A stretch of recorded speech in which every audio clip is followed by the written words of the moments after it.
ડભોઈમાં પતંગ દોરાની ખરીદી કરવા માટે લોકો ઉમટ્યા। ઉત્તરાયણ પર્વને હવે ગણતરીના દિવસો બાકી રહ્યા છે ત્યારે ડભોઈ નગરના લાલ બજાર ટાવર વિસ્તારમાં તો વળી વડોદરી ભાગોળથી ખેતીવાડી બજારમાં રાધે કોમ્પ્લેક્સ પર પતંગ બજારમાં પતંગો ખરીદવા તેમજ દોરીની રીલો સુતાવવા માટે નગરના તેમજ તાલુકાના લોકો પતંગ બજારમાં આજ રોજથી જોવા મળ્યા હતા।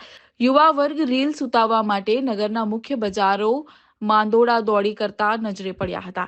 સૌથી સારી રીલ સૂતનારાઓને ત્યાં લાઈન લાગેલી જોવા મળી હતી। જેમ જેમ ઉત્તરાયણ નજીક આવતી જાય તેમ તેમ રીલ સૂતનારાઓની ઘરાકી વધતી જાય છે। ચોક્કસી બજારના કેટલાક વિસ્તારમાં તો રીલ સૂતનારાઓને ત્યાં મેળો જામ્યો હોય એવું લાગે છે।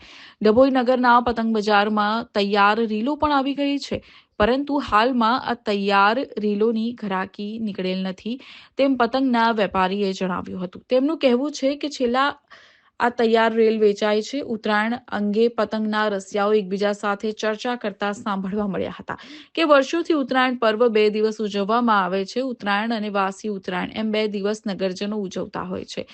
આ બાલ વૃદ્ધ મહિલાઓ, યુવાનો, યુવતીઓ અને બાળકોનું પ્રિય પતંગ પર્વની ધામધૂમથી ઉજવવા માટે પતંગ બજારમાં ઘરાકી નીકળેલી જોવા મળે છે। તે સાથે જ સૂતના રેલવાળાને ત્યાં પણ સુતાવવા માટે લાઈનો જોવા મળે છે। આ વર્ષે પતંગ અને દોરામાં 10 થી 20% જેટલો વધારો જોવા મળી રહ્યો છે।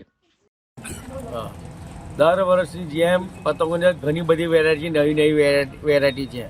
નાના બાળકો માટે કાર્ટૂનવાળી બધી નાની નાની સાઈઝની, મોટી સાઈઝ દરેક જાતની પતંગો છે ને મોટા માણસો, મોટા વ્યક્તિઓ માટે મોટી મોટી પતંગોમાં કાટની છે, ચીલ છે, કાણેદાર છે, પ્લેન છે, ચક્કી છે, બધી જાત જાતની પતંગો છે।